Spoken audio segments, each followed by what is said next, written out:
ಹಿಂದೂ ಧರ್ಮೀಯರ ಅತ್ಯಂತ ಪ್ರಮುಖ ಶ್ರದ್ಧಾ ಕೇಂದ್ರವಾದ ತಿರುಪತಿಯ ವೆಂಕಟೇಶ್ವರ ದೇವರ ಪರಮ ಪಾವನವಾದ ನೈವೇದ್ಯ ಪ್ರಸಾದವನ್ನು ಕಲಬೆರಕೆಯ ತುಪ್ಪದಲ್ಲಿ ಮಿಶ್ರಣ ಮಾಡುವ ಮೂಲಕ ದೊಡ್ಡ ಅಪಚಾರವನ್ನು ಮಾಡಲಾಗಿದೆ. ಈ ಮೂಲಕ ಬಹುದೊಡ್ಡ ಧಾರ್ಮಿಕ ಸಮಾಜವನ್ನು ಘಾಸಿಗೊಳಿಸಿದ್ದು ಅತ್ಯಂತ ಖಂಡನೀಯ ಮತ್ತು ಅಕ್ಷಮ್ಯ ಅಪರಾಧವಾಗಿದೆ. ದೇವಸ್ಥಾನ ಮತ್ತು ಮಠ ಮಂದಿರಗಳ ಮೇಲೆ ನಿರಂತರವಾಗಿ ನಡೆಯುತ್ತಿರುವ ಆಕ್ರಮಣಗಳನ್ನು ಶಾಶ್ವತವಾಗಿ ತಡೆಯಬೇಕಾಗಿದೆ. ಇದಕ್ಕಾಗಿ ರಾಜಕೀಯ ಪಕ್ಷಗಳ ಕಪಿಮುಷ್ಟಿಯಿಂದ ದೇವಸ್ಥಾನ ಮತ್ತು ಮಠ ಮಂದಿರಗಳನ್ನು ಮುಕ್ತಗೊಳಿಸಬೇಕು. ಯಾವುದೇ ಕಾರಣಕ್ಕೂ ರಾಜಕೀಯ ಹಸ್ತಕ್ಷೇಪ ಇರಬಾರದು ಎಂದು ಉಡುಪಿಯ ಪರ್ಯಾಯ ಪುತ್ತಿಗೆ ಶ್ರೀಕೃಷ್ಣ ಮಠದ ಪೀಠಾಧಿಪತಿಗಳಾದ ಪರಮ ಪೂಜ್ಯ ಸುಗುಣೇಂದ್ರ ತೀರ್ಥ ಶ್ರೀಪಾದರು ಹೇಳಿದರು. ತಿರುಪತಿಯಲ್ಲಿ ಶ್ರೀನಿವಾಸನ ಸನ್ನಿಧಿಯಲ್ಲಿ ನಡೆದಿರುವ ಅಪಚಾರವನ್ನು ತೀವ್ರವಾಗಿ ಖಂಡಿಸಿದರು. ಇದೀಗ ತಿರುಪತಿ ಲಡ್ಡುವಿನ ಬಗ್ಗೆ ನಡೀತಾ ಇರತಕ್ಕಂತಹ ಈ ಒಂದು ಅತ್ಯಂತ ಹೇಯವಾದಂತಹ ಮತ್ತು ಅತ್ಯಂತ ಒಂದು ನೋವುಂಟು ಮಾಡತಕ್ಕಂತಹ ಈ ಒಂದು ಪ್ರಕರಣವನ್ನು ಕೇಳಿ ನಾವು ಬಹಳ ದುಃಖಿತರಾಗಿದ್ದೇವೆ. ಬಹಳ ನಮಗೆ ಆಶ್ಚರ್ಯವನ್ನು ಕೂಡ ಆಗಿದೆ. ತಿರುಪತಿ ದೇವಸ್ಥಾನ ಎಂಬುದು ಅದು ಸಮಗ್ರ ಹಿಂದೂ ಸಮಾಜಕ್ಕೆ ಬಹಳ ಮೂಲವಾದಂತಹ ಶ್ರದ್ಧಾ ಕೇಂದ್ರವಾಗಿದ್ದು, ತಿರುಪತಿಯ ಲಡ್ಡುವಿನ ಬಗ್ಗೆ, ಅಲ್ಲಿಯ ಪ್ರಸಾದದ ಬಗ್ಗೆ ಇಡೀ ಹಿಂದೂ ಸಮಾಜಕ್ಕೆ ವಿಶೇಷವಾದ ಗೌರವ ಶ್ರದ್ಧೆಗಳು ಇರುವಾಗ ಇಂತಹ ಒಂದು ಹೇಯವಾದಂತಹ ಒಂದು ಪ್ರಕರಣವನ್ನು ಕೇಳಿ ತುಂಬ ಘಾಸಿಯಾಗಿದೆ, ತುಂಬ ಆಘಾತವಾಗಿದೆ. ಇದು ಕೇವಲ ಒಂದು ನಿದರ್ಶನ ಮಾತ್ರ.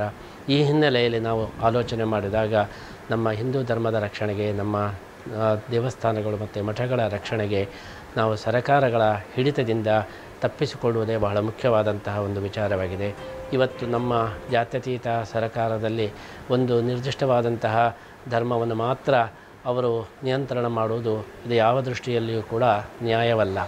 ಹೇಗೆ ಉಳಿದ ಧರ್ಮಗಳಿಗೆ ಅವರದೇ ಆದಂತಹ ಒಂದು ನಿಯಂತ್ರಣ ವ್ಯವಸ್ಥೆಯನ್ನು ಸರ್ಕಾರ ನೀಡಿದೆಯೋ ಹಾಗೆ ಎಲ್ಲ ಸಾಧು ಸಂತರ ನೇತೃತ್ವದಲ್ಲಿ ಹಿಂದೂ ಧರ್ಮದ ಎಲ್ಲ ಮಠಗಳು ಮಂದಿರಗಳು ನಿಯಂತ್ರಿತವಾಗಿದ್ದರೆ ಪ್ರಾಚೀನವಾದಂತಹ ಸಂಪ್ರದಾಯಗಳು, ಶುದ್ಧತೆ, ಪರಿಶುದ್ಧತೆ ಮತ್ತು ಎಲ್ಲ ಒಂದು ಸಂಸ್ಕೃತಿ ಇದನ್ನೆಲ್ಲ ಉಳಿಸಿಕೊಂಡು ಬೆಳೆಸಿಕೊಂಡು ಬರಲಿಕ್ಕೆ ಸಾಧ್ಯವಾಗ್ತದೆ.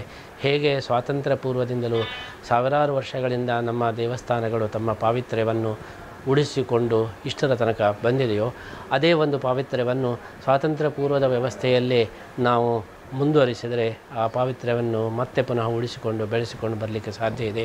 ಹಿಂದೂ ಧರ್ಮದ ಎಲ್ಲ ದೇವಸ್ಥಾನಗಳಿಗೆ, ಮಠ ಮಂದಿರಗಳಿಗೆ ನೂರಾರು ವರ್ಷಗಳ, ಸಾವಿರಾರು ವರ್ಷಗಳ ಇತಿಹಾಸವಿದ್ದು ಕೇವಲ 70-75 ವರ್ಷಗಳ ಹಿಂದಿನಿಂದ ಈ ಒಂದು ಸರಕಾರದ ನಿಯಂತ್ರಣ ಒಂದು ಪ್ರವೇಶವಾಗಿ ಈ ಪಾವಿತ್ರ್ಯಕ್ಕೆ ಧಕ್ಕೆ ಬರ್ತಾ ಇದೆ. ಈ ಹಿನ್ನೆಲೆಯಲ್ಲಿ ನಾವು ಬಹಳ ಪ್ರಬಲವಾಗಿ ಇನ್ನು ತಿರುಪತಿ ಲಡ್ಡು ವಿವಾದಕ್ಕೆ ಸಂಬಂಧಪಟ್ಟಂತೆ ಪೇಜಾವರ ಮಠಾಧೀಶರಾದ ವಿಶ್ವಪ್ರಸನ್ನ ತೀರ್ಥ ಶ್ರೀಪಾದರು ಪ್ರತಿಕ್ರಿಯೆಯನ್ನು ನೀಡಿದ್ದಾರೆ.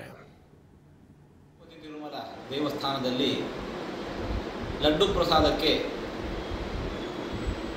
ಆಕಳ ತುಪ್ಪದ ಬದಲು ಕೃತಕ ತುಪ್ಪ,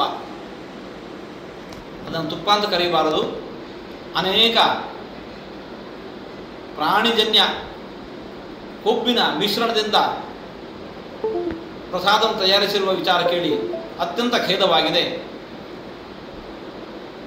ಮೀನಿನ ಎಣ್ಣೆ, ಹಂದಿಯ ಕೊಬ್ಬು, ಹಸುವಿನ ಕೊಬ್ಬು ಇದನ್ನೆಲ್ಲ ಬಳಸಿ ಆ ಪ್ರಸಾದವನ್ನು ತಯಾರಿಸಿರುವಂತಹದ್ದು ಸಮಾಜಕ್ಕೆ ಬಗೆದಿರುವ ದೊಡ್ಡ ಅಪಚಾರ, ಭಗವಂತನಿಗೆ ದೇವರಿಗೆ ಬಗೆದಿರುವ ದೊಡ್ಡ ಅಪಚಾರ.